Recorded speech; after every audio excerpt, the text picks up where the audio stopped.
A cerâmica foi uma das primeiras atividades artesanais do homem primitivo. É um material que acompanhou a humanidade desde o início das civilizações até as conquistas espaciais. É um material versátil que se estabeleceu no nosso dia a dia, mas também provou ser extremamente útil em diferentes áreas. A origem da cerâmica acompanha o homem desde a descoberta do fogo e ainda está presente no mundo contemporâneo, passando pelas mãos das sociedades ocidentais e orientais, auxiliando a criação de materiais do cotidiano até os equipamentos de alta precisão. Estrutura molecular. No âmbito científico, as cerâmicas podem ser definidas como compostos com estruturas entre elementos não metálicos e metálicos. Dessa maneira, os átomos têm diferentes eletronegatividades. O elevado ponto de fusão das cerâmicas é consequência das fortes ligações moleculares. Para esses materiais com ligações predominante iônica, as estruturas cristalinas são complexas e formadas por íons eletricamente carregados devido à transferência de elétrons de valência. Os materiais cerâmicos são inorgânicos, cuja estrutura após a queima em altas temperaturas apresenta-se inteira ou parcialmente cristalizada. A dureza das cerâmicas vem da natureza das suas ligações atômicas, iônicas ou covalentes. Também tem como característica a grande resistência a altas temperaturas, ser isolante à passagem de eletricidade e calor, e devido à sua porosidade tem baixa densidade. Quando comparada aos polímeros e metais, a cerâmica tem pouca dilatação térmica. Classificação das cerâmicas. A indústria cerâmica na atualidade pode ser subdividida em setores que possuem características bastante individualizadas e com níveis de avanço tecnológicos distintos. As cerâmicas podem ser simplificadamente classificadas em tradicionais e avançadas. Na primeira divisão são compreendidas as cerâmicas vermelhas, os materiais normalmente empregados na construção civil, e outras cerâmicas brancas, como porcelanas, azulejos e vidro. Já as avançadas podem englobar aplicações tecnológicas como isolamento térmico espacial, materiais de revestimento e fibras ópticas. Os materiais refratários compreendem uma diversidade de produtos que têm como finalidade suportar temperaturas elevadas, nas condições específicas de processo e de operação dos equipamentos industriais. Um dos exemplos são os ônibus espaciais. Em pontos críticos das naves, onde o calor é muito forte, as ligas de alumínio não resistem. É quando entram em cena cerâmicas, capazes de resistir a temperaturas muito maiores.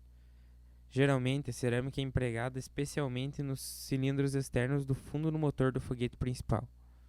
Durante o lançamento, a cerâmica serve para proteger a nave como um escudo dos gases expelidos em alta temperatura.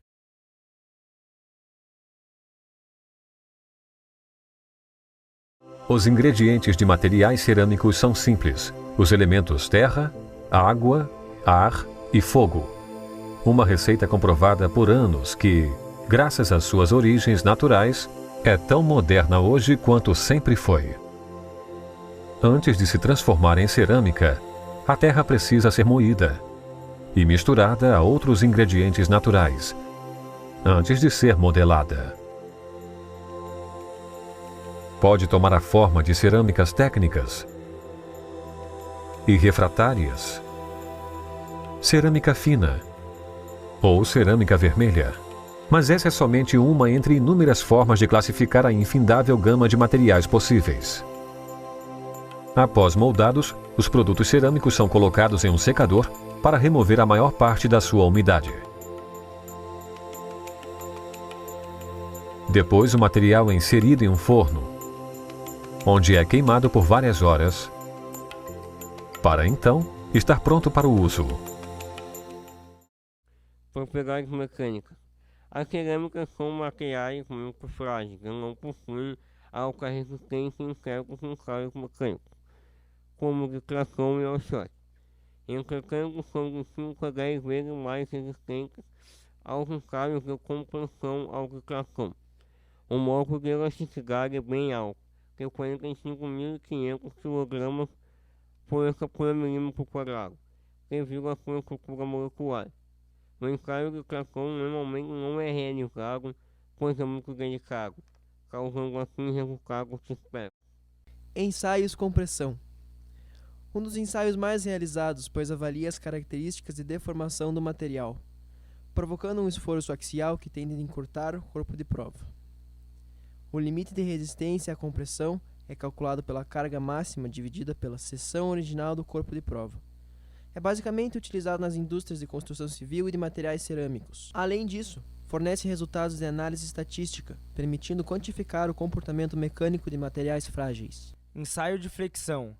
O ensaio de flexão é mais apropriado para os materiais cerâmicos do que o de tração, pela dificuldade de preparação dos corpos de prova e fixação nas garras da máquina de ensaio.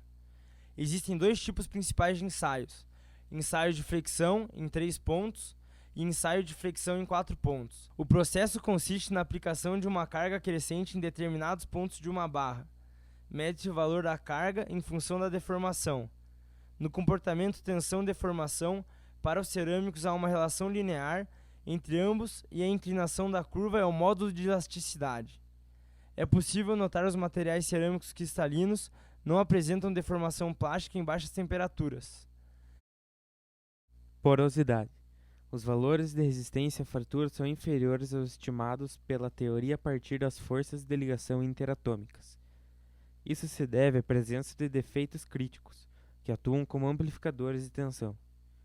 Qualquer porosidade terá influência negativa tanto sobre as propriedades elásticas como sobre a resistência. Os poros reduzem a área de seção reta através da qual a carga é aplicada, e consequentemente atuam como concentradores de tensão.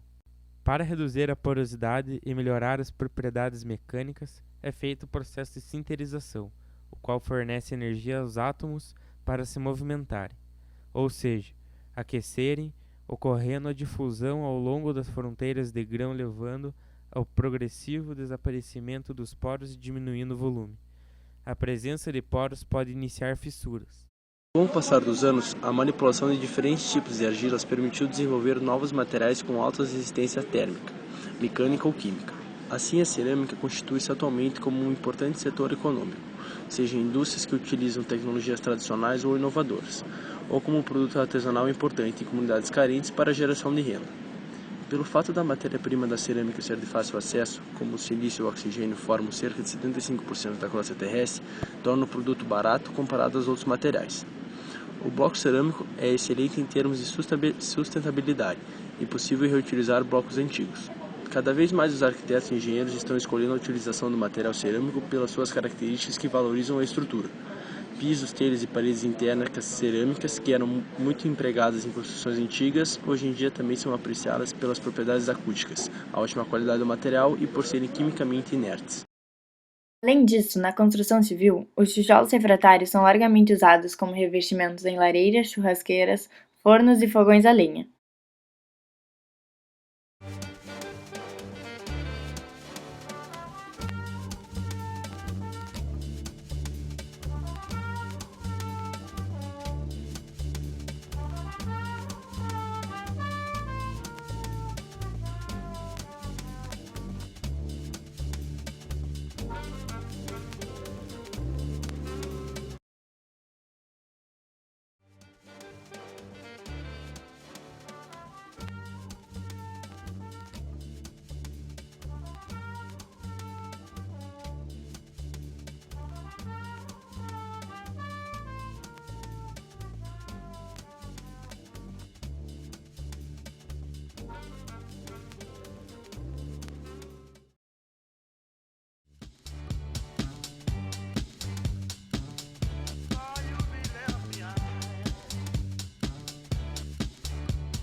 Mais recentemente, diversas cerâmicas inovadoras foram desenvolvidas, as quais vêm encontrado variados usos industriais, como por exemplo na fabricação de supercondutores, peças de turbinas e motores, ferramentas de corte de alta precisão e entre outros.